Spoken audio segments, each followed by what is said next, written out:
అనుకుంటున్నారు. Okay, so ఈ relation, ఈ థర్డ్ పార్టీ రిలేషన్ ఏదైతే ఉందో మీకు మధ్య, మీ person and that third party, ఆ రిలేషన్ మీ పర్సన్కి ఆ థర్డ్ పార్టీకి ఒక ఫ్యామిలీ రిలేషన్ అయి ఉండొచ్చు, లేదా కొన్ని ఇయర్స్ నుంచి వాళ్ళిద్దరూ రిలేషన్లో ఉన్నట్టుగా కూడా తెలుస్తుంది. సో అందుకే మీరు కాంప్రమైజ్ అయ్యారు, లేకపోతే మీరు కూడా కాంప్రమైజ్ అయ్యేవారు కాదు. మీకంటే ముందు నుండి ఉన్న రిలేషన్ అది. బట్ అందుకే ఆ రిలేషన్ కొంతమంది విషయంలో మ్యారేజ్ వరకు వెళ్ళిన తర్వాత బ్రేక్ అయింది, అండ్ కొంతమంది విషయంలో మ్యారేజ్ వరకు వెళ్లకుండానే బ్రేక్ అయింది.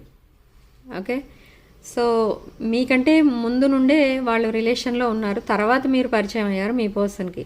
సో అందుకే మీరు కాంప్రమైజ్ అవుతున్నారు. సో ఇప్పుడు మళ్ళీ మీ పర్సన్ని యాక్సెప్ట్ చేయడానికి రెడీగా ఉన్నారు. ఓకే.